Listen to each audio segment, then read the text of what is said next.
let's spend a moment on how generative AI could impact education.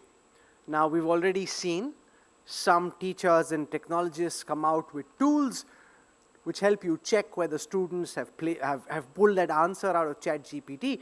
But the fact is, there are a lot of classic homework or examinations in the way that we've known them. Essay writing, for example, poem writing. I mean, I'm sorry, but that poem was a bit cheesy, Brad, the one that ChatGPT threw up, but who knows? In years to come, maybe if my prompts were better, they could throw up something far more profound. How does that impact education? And what should we be doing to educate our children at a time when generative AI is as powerful as it is? I'd say a few things. First, I actually think that the first impact in education is something that people are not talking about. It won't be the impact on students, it will be the impact on teachers. This should be an extraordinarily helpful tool to help teachers grade what students submit. I mean, you think about a lot of work that teachers have to spend, a lot of time they have to spend going through and grading quizzes, exams, essays, and especially for quantitative multiple choice. If it can be submitted digitally, it can be graded by ChatGPT, and you free up an hour of a teacher's time that they can go spend doing something more productively. Now, that's just one slice. And I think that in many ways, this technology will probably impact every slice of every classroom, at least for every classroom where the technology is available. Let's not forget, we still live in a world where there are 3 billion people who don't have access to the internet, and there's 650 million people that don't have access to electricity. So let's just talk for a minute about those who do have access to this. I do think that fundamentally you're going to see people use it to prepare for class. I think you're going to see people, frankly, start to iterate in different ways. You may see the nature of assignments change. Instead of just submitting a final product, which is, of course, what students do today, whether it's written by hand or by a word processing program, you may find people submitting their work product that is a series of queries and responses, and then a finished product.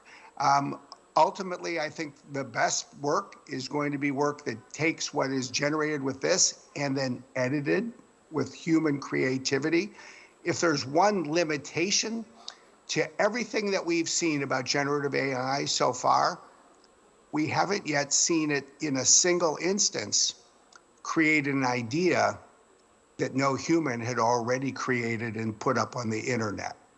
And so let's not forget, the biggest advances in knowledge come from insights that no one has yet derived.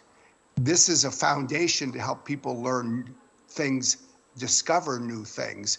It's not going to discover everything for us. And I think that's a really important, insight we need to keep in mind.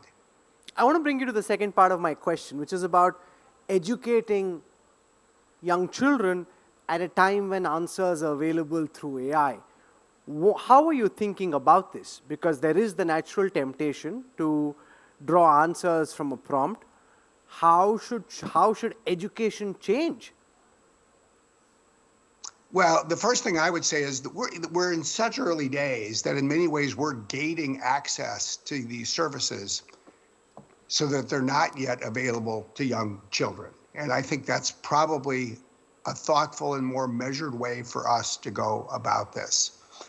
I think we have to continue to hone this from both a reliability perspective and a safety perspective before we let everyone of every age start to use this in whatever way they want. So I think that's a baseline principle that's important here. Second, I do think that this is an extraordinary tool for discovering what's going on in the world, the ability to ask questions and get answers. And from a search perspective, as we've done in our search service, Bing, with links and footnotes, so that we really encourage people not to just take the answers at face value, but use this as a jumping off point to go learn and discover more. And I guess that's the paradigm I would offer the most. Provide faster access to answers, but don't take this for granted and stop thinking. Use it to think more, not less.